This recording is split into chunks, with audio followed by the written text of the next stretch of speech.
Bonjour à tous, c'est Lily et je suis absolument ravie de vous retrouver aujourd'hui pour cette nouvelle vidéo. Aujourd'hui, on va tout simplement aller chercher des messages à l'aide du symbolon, des messages qui te concernent, qui concernent ta situation. On verra. Voilà, on y va.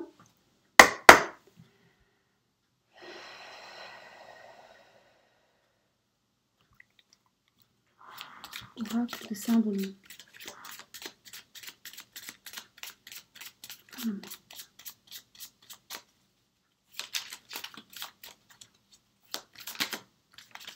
Il y en a une qui s'est retournée ou j'ai rêvé?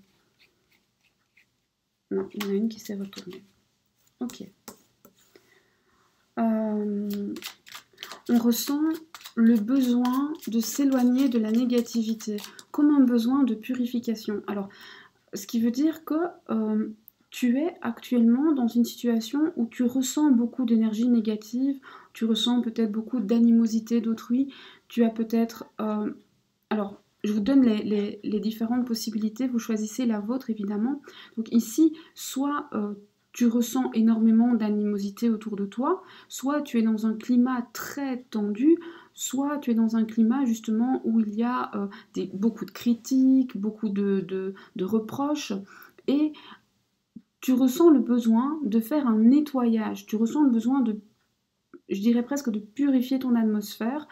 On verra comment ça se manifeste, mais en tout cas c'est lourd à porter, c'est quelque chose de très lourd, très négatif et très lourd.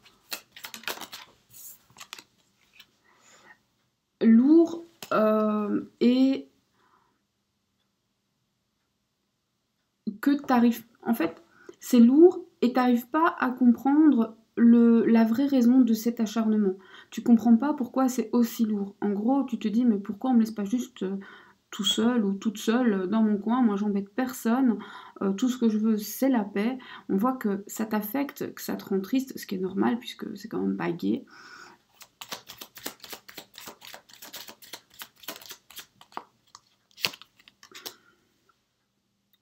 Alors, ici, on voit aussi que cette atmosphère, ces paroles, ces reproches, ces critiques, ces disputes, t'ont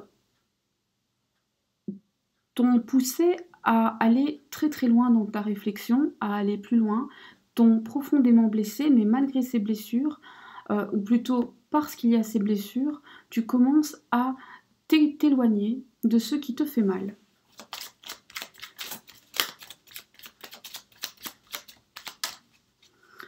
On a un sentiment de résignation, mais on a aussi un petit peu de colère ici, hein, quand même. Alors la résignation, je l'ai dans les cartes, et la colère, c'est moi qui la ressens.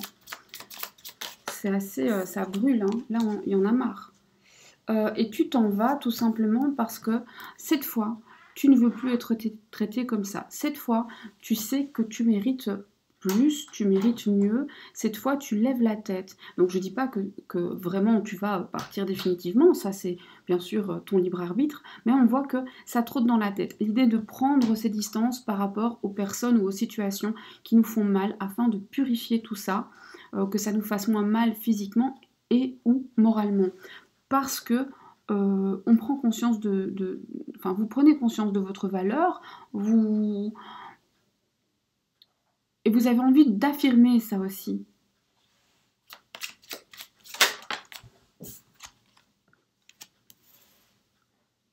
Toutefois, on a une petite inquiétude, c'est-à-dire que certes, vous vous dites ok, je vais gentiment prendre des distances, alors que ce soit bien sûr pour vous protéger ou pour que ça se tasse et que ça passe, mais en même temps, on a cette idée de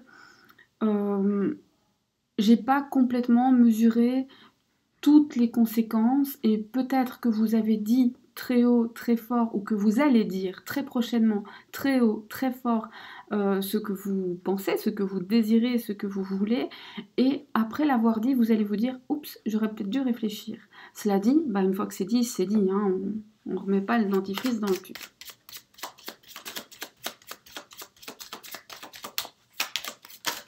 Hop là, oh là, oh là, oh là, oh là. Alors,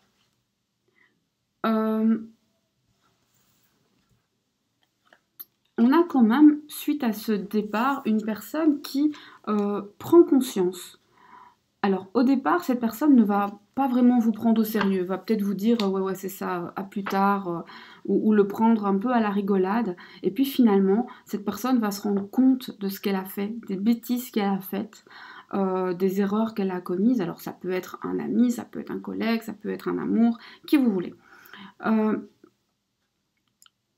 Et là, il y a une remise en question. Il y a vraiment ce fait de se dire, ok, un examen de conscience, à se dire, bon, ça, j'aurais peut-être pas dû. Et la personne revient, la bouche en cœur, le cœur battant, vous faire de belles propositions en vous disant, non mais regarde, comme j'ai changé, maintenant je suis super ou superbe, j'ai plein de choses à offrir, j'ai de très belles paroles, le verbe haut, tout ça, c'est absolument séduisant. Donc une personne qui va essayer de rattraper le coup, mais j'ai envie de dire, soit ce sera limite, soit ce sera trop tard. Oups, non, ça c'est beaucoup de trop.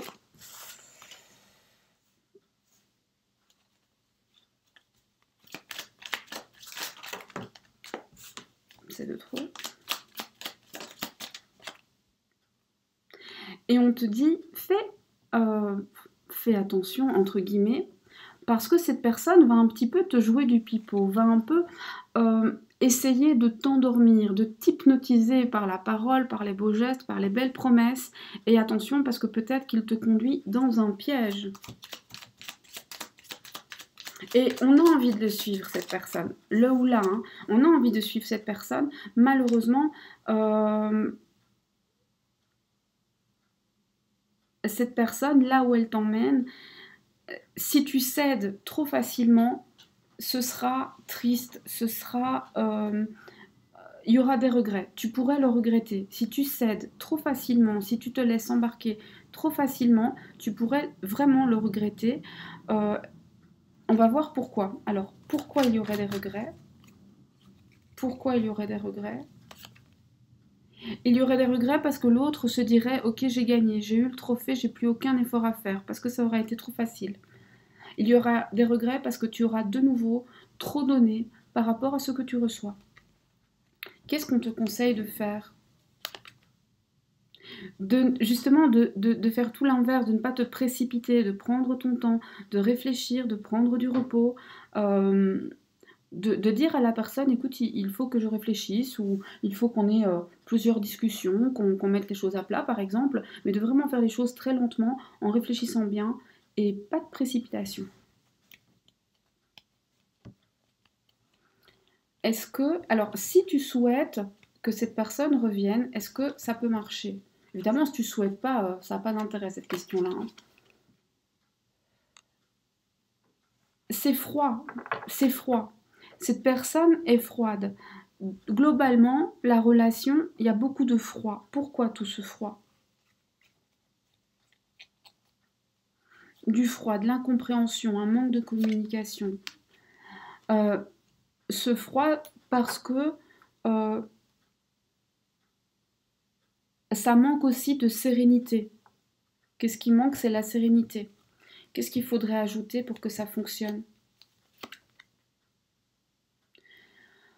Un peu plus de compréhension, un peu plus de bienveillance, que chacun reconnaisse ses torts et s'en excuse. Et j'ai bien dit chacun.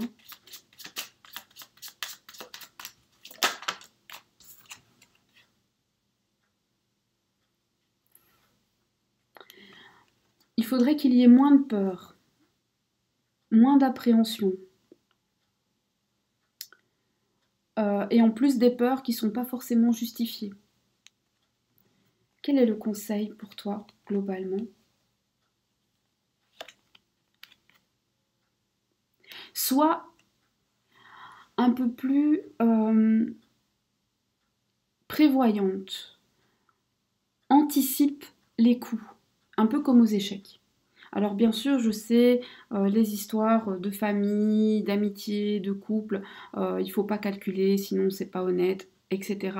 Mais quand on te dit de le faire comme aux échecs, c'est-à-dire anticipe ce qui pourrait te faire du bien, te faire du mal. Comme ça, tu peux décider si tu veux y aller et tenter ta chance. Si vraiment tu sais que tu vas te casser la figure, rien ne t'empêche d'y aller, mais mets un casque. Mets un casque.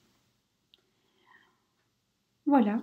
Ben, c'est un message qui est assez riche, donc je pense qu'il se suffit à lui-même. J'avais prévu de compléter, mais selon moi, ce n'est pas nécessaire. Dites-moi en message quelle précision vous aimeriez. Je les ferai par la suite. Parce que là, pour moi, c'est terminé. On a eu le message. Je te remercie d'avoir partagé ce moment avec moi. Je te dis à bientôt. Merci de liker, de laisser un commentaire, etc., etc.